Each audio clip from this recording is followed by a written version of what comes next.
Hey, it's Marie Haynes here.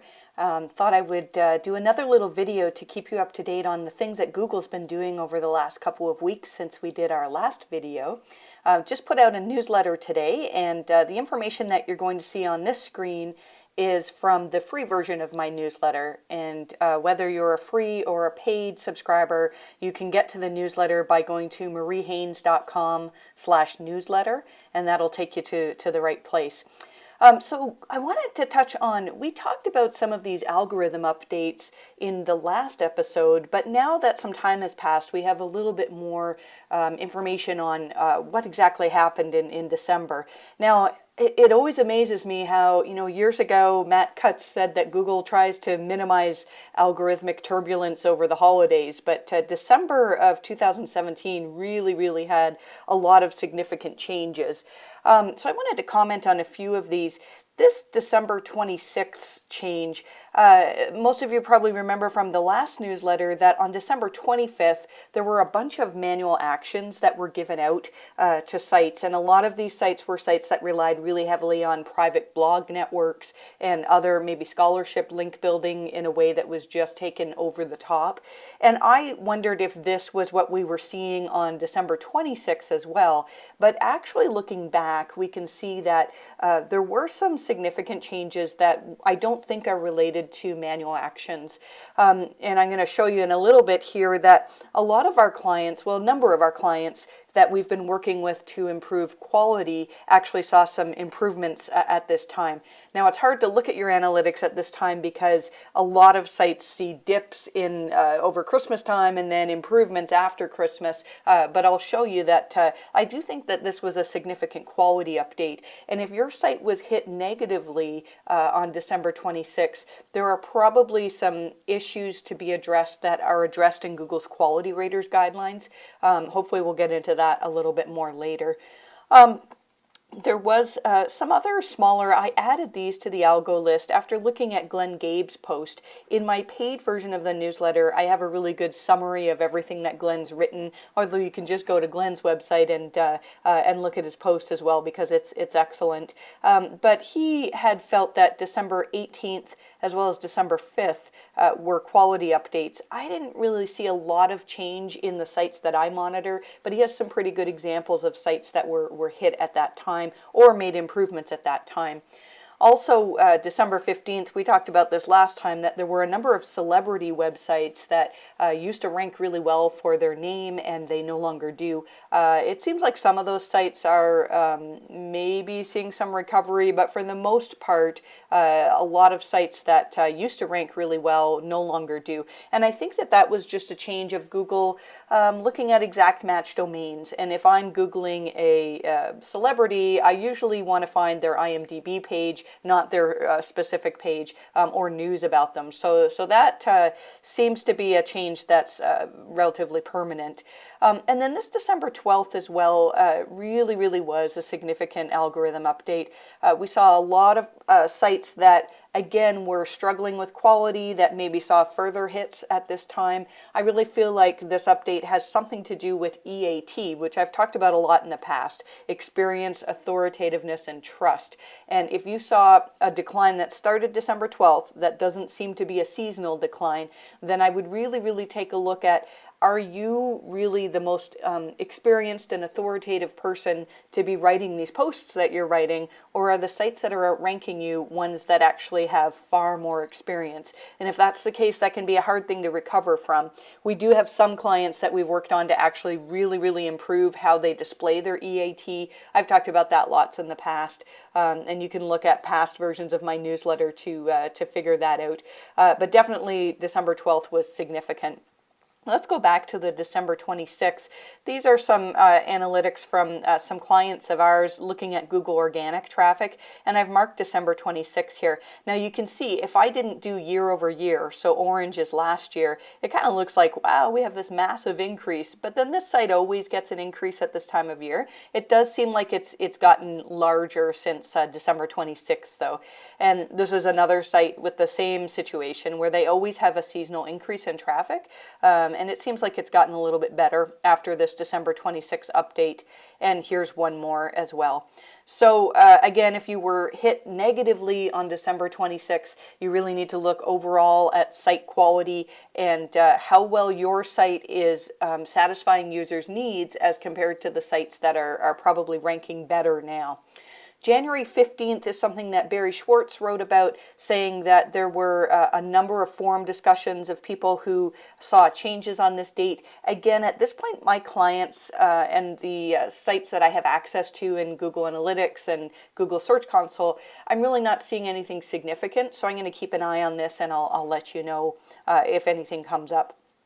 Google made some changes to their PageSpeed Insights tool, and it's a little bit confusing because a lot of the time, and when we use this tool and we tell our clients that green is good, we want to see something in the 80 or above. However, most of the sites that I'm checking have unavailable in terms of speed. And it's very confusing because optimization, how is that different from speed? So what we're looking at here is this number. I do think that this is the same number that we used to get as the one singular number that Google gave us. But then we're seeing some results that look like this, where optimization is in the yellow or even red range, and yet Google says, you're in the fastest third of all pages. Although the page could be more optimized, it's probably unnecessary. So I think, in this case, this is a client that is a fairly large client.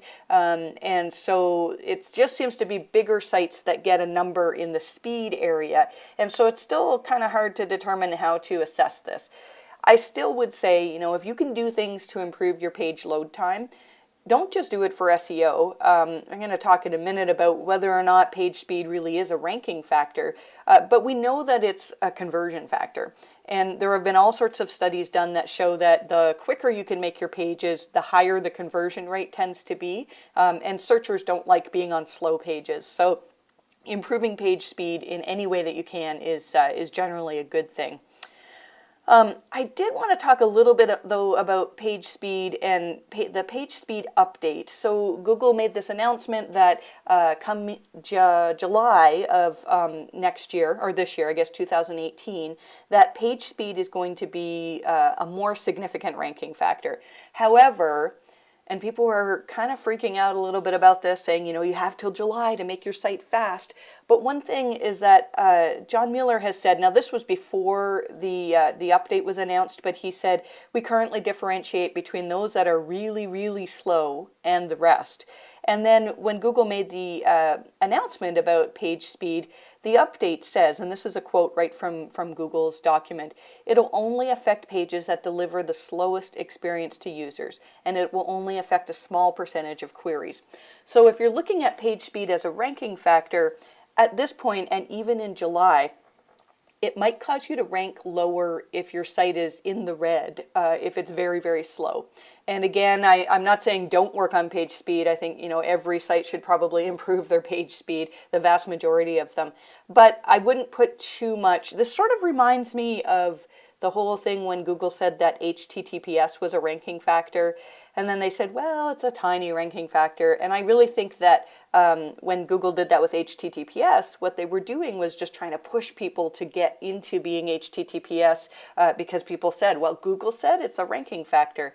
Same thing with speed. It's a ranking factor, but it's going to be a small one. It's probably not going to affect your rankings unless your site is insanely slow as compared to your competitors. Even still, if you're looking for things to improve upon, improving on page speed is a good thing. A lot of people now are starting to get Google Search Console beta. It's rolling out the access probably every day. I get a couple of emails for clients saying, coming from Google saying, now you have access to the beta. And I know a lot of people are feeling left out because you don't have access to beta yet. There's some cool stuff in it, but it's missing a lot of things. So I don't see in the Google Search Console beta anywhere to do fetch and render, to look at your manual actions. I can't see a place to download your links. If it's there, I'm missing it. But I thought I would give you some screenshots of some of the things that are kind of cool in Google Search Console beta. The interface is really nice, and this is essentially the search analytics, except that it goes back to 16 months or you can set a custom date that you want. You don't have to just go 7 days, 28 days. If for some reason you want to look at 30 days of data, you can do that as well. And these are pretty neat how you can overlay the clicks. I mean, this is the same as Search Analytics now, but it's just kind of a nicer way of displaying the position, the click-through rate. And it really does work smoothly, so that's a good thing. The index coverage report is probably the most exciting thing about the beta Google Search Console.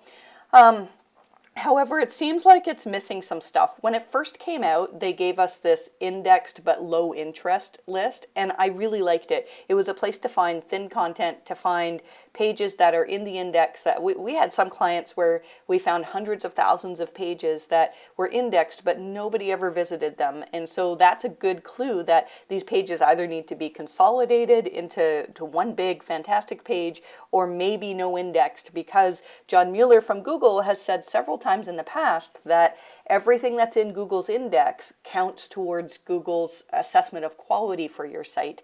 So if you have all of these low interest pages, I would assume that would affect your quality as well. The report as it is now will tell you that there are 404 errors, and your sitemap, maybe has, you've submitted URLs that Google can't crawl for some reason. And these are good. There's an enhancements area that talks about AMP. I think if you have structured data, that this information is in here as well. So there is some good stuff to work with, but it's certainly not a replacement for the current Google Search Console at this point. Just a little note about reverse image search. I know we've been trying to use this. We use it for a lot of things for our clients, and it's a little bit broken right now, so hopefully that will be fixed soon. If you didn't catch me talking about the Quality Raters guidelines, I had a lot of fun on MozPod. Moz is doing a podcast basically where they're interviewing people, and so I talked in great detail about how my team and I are using the Quality Raters guidelines along with other things to help assess sites and help them improve quality. And so those of you who are paid members of my newsletter, you have access to my book. I wrote a little book about how we do this assessment, and even a checklist that we use for our clients. And if you're not yet a paid subscriber, then you can subscribe, and I'll send you that book as well. So it's something that we've been using a lot, and we've gotten really good feedback on this interview. So hopefully it's helpful to you. I have a fair amount of stuff about local SEO. Most of it is in the paid version. However, this is something that a lot of people have not paid a lot of attention to Google Posts, and I really think you should. It's like free advertising, and you get more real estate in the SERPs. And so one thing that is live now is that you can actually upload video to your Google My Business listing. Now, for a while it was kind of buggy, and Google My Business said themselves that they have an issue and the video uploads aren't working. But we're going to start doing this with our clients. So, for example, one of our real estate clients, we're going to have him record a video just of himself saying, here's why you should work with us. And I think it's a great opportunity to just put your best face forward for your business. And so everybody who's in some type of small business, if you use Google My Business, I would be recommending that you upload videos to your profile now. We do have a bunch of recommended reading, and again, the paid version, we've actually summarized all of these posts, which there's been some really, really incredible stuff written on SEO in the last couple of weeks. I won't go too much into what's in the paid newsletter, but I did want to point out a couple of things. There are some sites that have been removed from Google News, and if that's you, we talk about how to get back into Google News. This is, hidden text. We've talked about this more, but if you have information that is hidden behind a Read More tab, you really don't want to have that hidden. There's more in the newsletter about that. The other thing, too, that this is an article, a study that was done last year, and I don't know how I missed it, but I'm going to keep you in suspense, but the results are not what you think. How's that for like a BuzzFeed clickbait title? But our outbound links a ranking signal, and it's a really, really interesting study, so I would encourage you guys to read that. And that's all we have for now. So I'm about to head out soon to a big awards gala for my husband, who's been getting an award for his real estate sales last year, which is pretty exciting. And so I'm looking forward to a great weekend. And I hope you have a fantastic week as well.